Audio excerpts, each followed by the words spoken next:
അടുത്ത വിദേശ സന്ദർശനത്തിനായി പ്രധാനമന്ത്രി നരേന്ദ്രമോദി ഈ മാസം ഒടുവിൽ യാത്ര തിരിക്കുമ്പോൾ അതൊരു അടാർ യാത്രയാവുകയാണ്. നരേന്ദ്രമോദി പോകുന്നത് കരുത്തരായ ഇസ്രയേലിനെ സന്ദർശിക്കാൻ. യാത്രയിൽ ഇന്ത്യ നേടുന്ന നേട്ടങ്ങൾ നിസ്സാരമായ നേട്ടങ്ങളല്ല.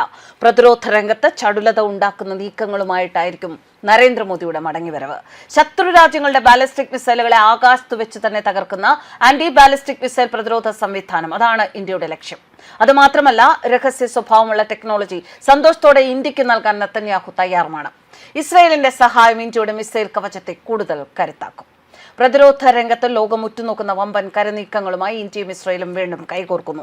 പ്രധാനമന്ത്രി നരേന്ദ്രമോദിയുടെ ഇസ്രയേൽ സന്ദർശനത്തിന് മുന്നോടിയായി അതീവ നിർണായകമായ പ്രതിരോധ കരാറുകളിലേക്കാണ് രണ്ട് രാജ്യങ്ങളും വിരൽ ചൂണ്ടുന്നത്.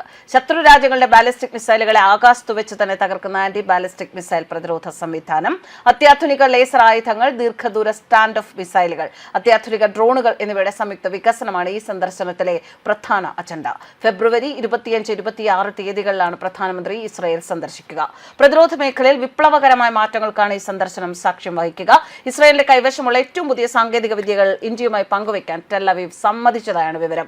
മുൻകാലങ്ങളിൽ നൽകാതിരുന്ന അതീവ രഹസ്യ സ്വഭാവമുള്ള സാങ്കേതിക വിദ്യകൾ പോലും ഇത്തവണ ഇന്ത്യക്ക് ലഭ്യമാകും. പ്രത്യേകിച്ച് മിസൈലുകളെയും ഡ്രോണുകളെയും നിമിഷ നേരം കൊണ്ട് കരിച്ചു കളയുന്ന ലേസർ പ്രതിരോധ സംവിധാനങ്ങൾ. അത് ഇന്ത്യൻ സൈന്യത്തിന് വലിയ മുതൽക്കൂട്ടാകും.